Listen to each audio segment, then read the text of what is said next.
কে কে? এতক্ষণ না হয় কানে তুলো দেওয়া ছিল, এখন চোখেও কি কালো পর্দা লাগিয়েছেন? ও ম্যাডাম, আপনি বসুন বসুন। আমি এখানে বসতে আসিনি। এসেছেন তো? এসেছি, তবে আপনার সঙ্গে বোঝাপড়া করতে। যেদিন দুজনে ফ্ল্যাটে উঠেছি সেদিন থেকে তো ঝগড়া শুরু করে দিয়েছেন। কি? আমি শত্রুতা শুরু করেছি নাকি আপনি? দেখুন ম্যাডাম, যারা ওস্তাদ তারা সর্বদা ঠান্ডা মেজাজের থাকে। আপনি কিসের ওস্তাদ? আপনার কোনো ছাত্র আছে নাকি আপনি কোনো টিভি চ্যানেল অনুষ্ঠান করেন, নাকি বেতার থেকে আপনার ডাক আসে?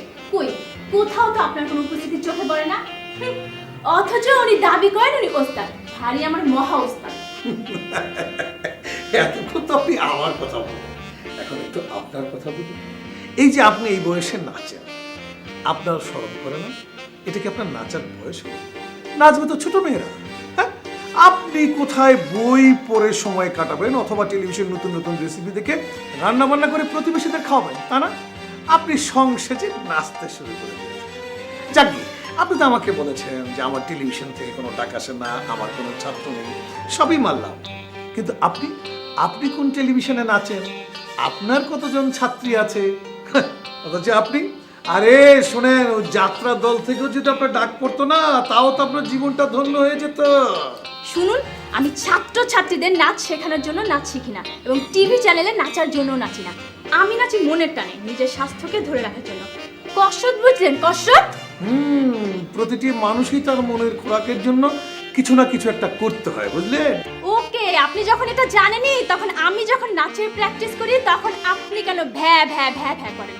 আমার নাচের প্র্যাকটিস শেষ হলে তারপর আপনি করবেন, বুঝলেন? আরে আমার ফ্ল্যাটে আমি যখন খুশি তখন সাধনা করি, আপনি বলার কি? আপনি যখন খুশি যা তা করতে পারেন না। আপনি যদি রাত 12টার সময় প্র্যাকটিস করেন, তাহলে ফ্ল্যাটের লোকজন আপনাকে ধরে পাগলা করতে দিয়ে আসবে, ঠিক আছে? আমি কি আপনার মতো পাগল নাকি যে রাত দুপুরে অথবা ভর দুপুরে সাধনা করব?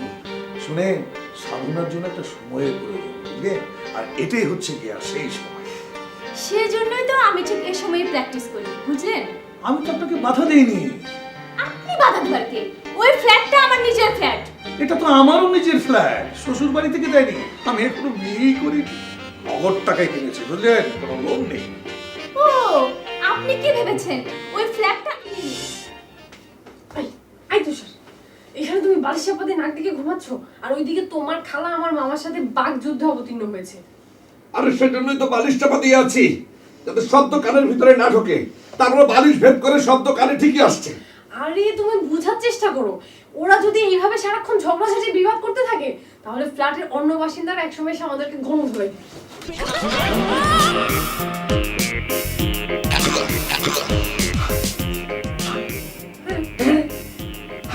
আচ্ছা এখন কি করা যায় বলো তো? করা যায়, শোনো, তুমি তোমার খালাকে সামলাবে, আমি আমার মামাকে সামলাবো। আচ্ছা আচ্ছা ঠিক আছে।